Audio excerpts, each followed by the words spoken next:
ek het eendag by rugby klub gesien, toe sien ek daar wat daar aangaan daar met die coaching.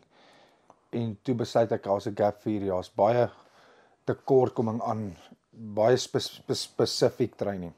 Baie tegniese tekortkoming aan dit. En toe sit ek hierdie plan bymekaar en toe wag ek vir die regte oomblik en toevallig toe kom Roan. Ek was eers by die Leeu's, toe kom Roan die einde van die jaar. In 2024 het ons dit gelons. Begin Maart maand dink ek was ons eerste kliniek en van daar af het dit groot geklim. Maar ons is baie erg op detail coaching en safety veral. Want daar's baie coaches en ek praat geen coach sleg nie, maar wat die fancy drills het en dan lyk dit so cool van 'n afstand af, maar dan sien jy verkeerde voet, beserings en al daai tipe goed. So ja, en van daar af het ons die individual training begin wat groot is op die voorrye en ons het cover alles van inside backs alles en ook 'n groot ding vir ons is om rond te by safety. Ja. So ja, en toe begin dit net klim. Ons het in die platteland begin, ons meeste van die werk is in die platteland. En ja, ons het nou gedink toe die seisoen in die skole rugby begin het, in Maart maar gaan dit stil raak, maar ons raak net besigger en besigger. Veral in die platteland is 'n massive tekort aan exposure. Ek meen, as jy St. John's Festival kyk, ek dink ons 150 skole in Johannesburg en al die coaches gaan kyk, so hoekom sal hulle platteland toe gaan as hulle by al die 150 skole by een festival kan kyk. So die plattelandse ouetjies, sommige meeste van hulle kry nie die exposure wat groot skole het nie. So dis 'n avenue deur want ons wil werk is om daai ouetjies bietjie meer exposure te gee en eventually in 'n rigting in te gaan waar ons 'n voeding akademie kan wees vir klubs en ouetjies soos daai wat voel hulle kry nie geleentheid nie, kan deur ons kom om te kry. Ons sal na die skool sal ons kontak en ons sal hulle vra wat is hulle op soek na. Hulle sê X, Y en Z, ons sit vir hulle plan bymekaar, ons gee vir hulle 'n quote en dan gaan ons. So Kruisig het ons die hele laerskool gehad. Ja, 250 laities. So dit was die hele laerskool het ons ek dink 6 ure net. Ja. 6 ure omtrent die dag daar spandeer en van rugby fundamentals, breakdown, tackle tegniek, safety, scrum, die backstones, kicking, forwards doen hulle goed en ons breek dit maar ons breek dit heeltemal in detail af. Amper tot 'n basic level want ouetjies die rede hoekom ons dit doen is ouetjies seentjies wil nie net gesê doen dit nie.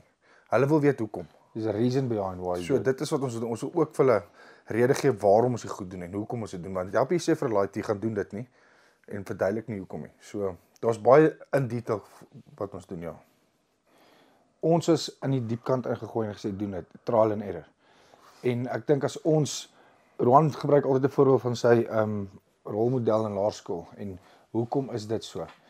Dis ook 'n challenge van wat belangrik is om elke kind is different. Elke kind het 'n verskillende persoonlikheid, verskillende identity, reageer anders. So ons weet as kind en as professionele rugbyers hoe belangrik dit is as 'n coach om daai te kan blossom. Ek dink dis baie belangriker as die coaching itself.